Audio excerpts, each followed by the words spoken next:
When MU and Columbia officials responded to an emergency on campus Monday, one first responder reported it looked like a bomb had gone off. Students gathered as emergency personnel evacuated 4 unknown victims from Schweitzer Hall. Just after 2 p.m. Monday, an explosion in Schweitzer Hall injured 4 MU students and damaged 2 labs.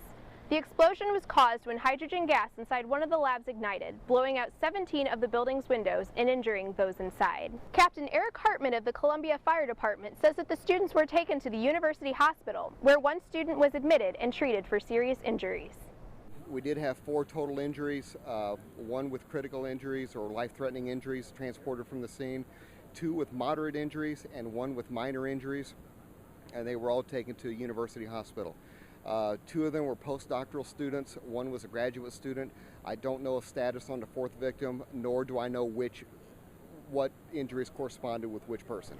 The blast scattered glass and debris up to 40 feet from the building. MU spokesman Christian Basie said officials are already working to clean up the surrounding area, although internal cleanup could take much longer. We're just beginning cleanup this afternoon, and we will begin in earnest this evening.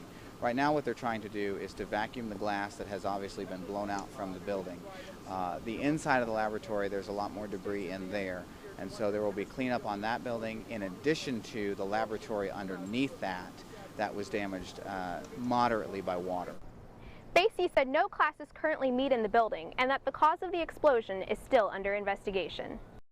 Around 6:30 p.m., about 4 hours after the blast, we were told by MU spokeswoman Mary Jo Bankin that the student who was in critical condition has improved and is said to be in good condition at this hour.